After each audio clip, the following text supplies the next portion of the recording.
অনুষ্ঠান কণ্ঠশিল্পীসকলে আয়োজন কৰিবলগীয়া হোৱা নাছিল আৰু জুবিন গাৰ্গে আমাক হেৰি কৰি দিলে বাধ্য কৰাই দিলে যে এইটো পাতিব লাগে হয়তো ভৱিষ্যতলৈ আমি পাতিবৰ কাৰণে সাহস কৰিম যেতিয়া কিবা এটা ক'ৰবাত এষাৰ কথা ক'বলগীয়া হৈছে এটা বাক্য লিখিবলগীয়া হৈছে যেতিয়া মনৰ যিটো আভ্যন্তৰীণ চকুকেইটালৈ দৃষ্টিলৈ যেতিয়া ছবিখন আহে জুবিন গাৰ্গৰ তেতিয়া আছে কাৰ কাৰণে কি কথা কৈ আছোঁ কাৰ কাৰণে কি লিখি আছোঁ ক'ৰবাত গামোচা এখন পিন্ধাই দিছে মই কৈ দিছোঁ যে গামোচাখনৰ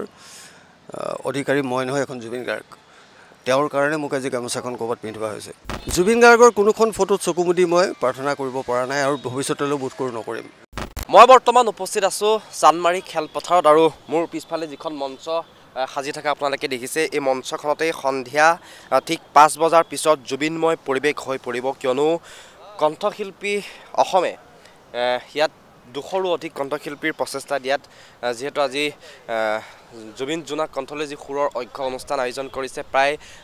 200ৰো কণ্ঠশিল্পী ইয়াত গীত পৰিৱেশন কৰিব লগতে 500ৰো অধিক কণ্ঠশিল্পী অসমৰ বিভিন্ন প্ৰান্তৰ চুকে কোণে সোমাই থকা 500ৰো অধিক কণ্ঠশিল্পীয়ে ইয়াত অংশগ্ৰহণ কৰিব লগতে 70 গৰাকী যি বাদ্যযন্ত্ৰী শিল্পীয়ে বাদ্য সংগত কৰিব আৰু এই মঞ্চখনতেই 5 বজাৰ পিছতেই জুবিনৰ সুৰেৰেই জুবিনক শ্ৰদ্ধা জনাব কণ্ঠশিল্পী সমাজে আৰু এতিয়াও প্ৰস্তুতি চলি আছে আমি প্ৰস্তুতি দেখুৱাবলৈ চেষ্টা কৰিছোঁ আৰু মোৰ ভিডিঅ' জাৰ্নেলিষ্ট দীপে ইয়াৰ প্ৰস্তুতি দেখুৱাইছে যিহেতু এতিয়াও মঞ্চখন এতিয়াও সাজি থকা হৈছে বিয়লি ঠিক 5 বজাৰ লগে লগে এই মঞ্চতেই জুবিনৰ গীতেৰে জুবিনক শ্ৰদ্ধা জনাব শিল্পী সমাজে আৰু আখৰা যেটো প্ৰস্তুতি তুংগত হৈ উঠিছে আমি জ্যোতি চিত্ৰবনৰ প্ৰস্তুতিও আপোনালোকক দেখুৱাইছিলোঁ আখৰা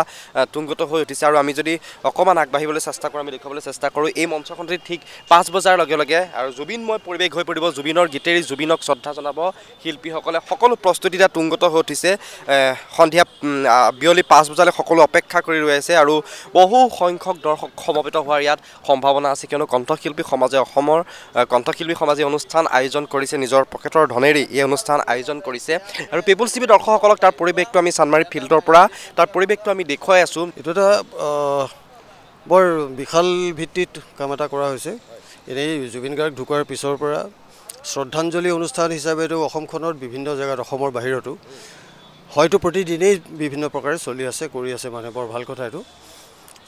সাংস্কৃতিক অনুষ্ঠানো ক'ৰবাত তেনেকৈ হৈছে কিন্তু সকলোতে এটামান শ্ৰদ্ধাঞ্জলি বুলি এটা বস্তু আছে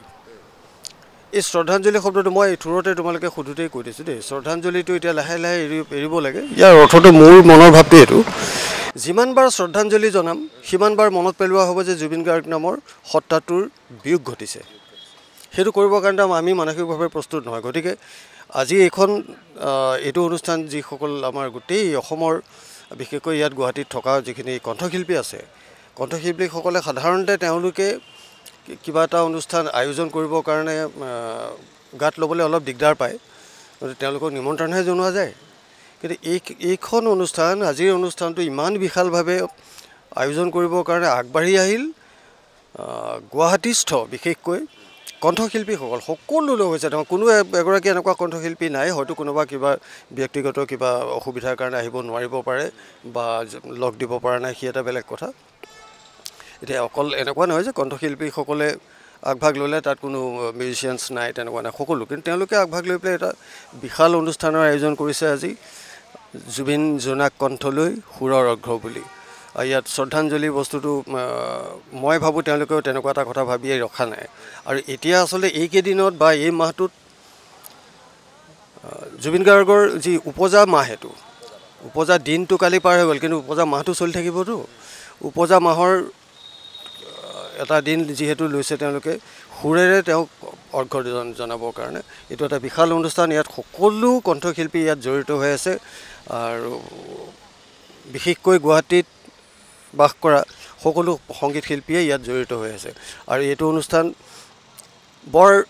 কষ্টেৰে পাতিছে তাৰমানে 1.5-2 মাহ মানৰ আগৰ পৰা সকলোৱে কষ্ট কৰিছে মই এই সকলোৱেতো চব নিজে ক'তো কৰোঁ পৰা তাৰমানে কোনো অনুদান লোৱা নাই শিল্পীসকলে নিজৰ কষ্টৰ যি 2 পইচা আছে ধন তাৰ পৰা খৰচ কৰি এইটো অনুষ্ঠান ইমান ডাঙৰকৈ পাতিবলৈ সাহস কৰিছে সৎসাহস কৰিছে আৰু সফল হ'ব আৰু সকলোৱে ভাল পাব এইটো অনুষ্ঠান তাৰমানে যিহেতু এনেকুৱা ধৰণৰকৈ অনুষ্ঠান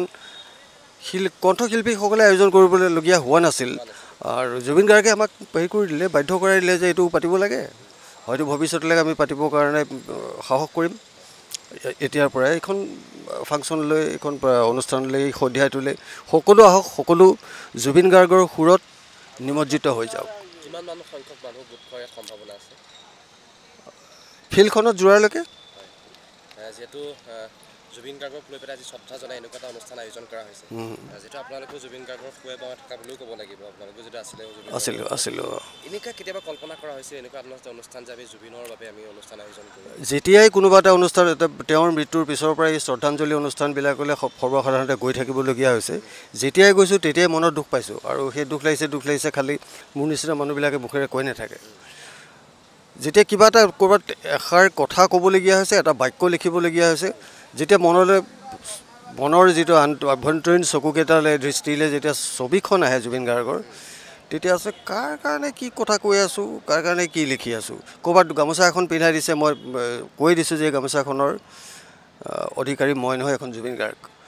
তেওঁৰ কাৰণে মোক আজি গামোচাখন ক'ৰবাত পিন্ধোৱা হৈছে। তাৰপৰা তেওঁৰ নামত আকৌ গামোচা পিন্ধি আছোঁ, তেওঁৰ নামত ক'ৰবাত সম্বৰ্ধনা পত্ৰ গ্ৰহণ কৰি আছোঁ, তেওঁৰ নামতে শ্ৰদ্ধাঞ্জলি জনাইছোঁ।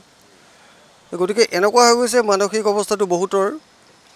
প্ৰত্যেকৰে বিভিন্ন নিজৰ নিজৰ স্তৰত তেনেকুৱা কথা হৈছে।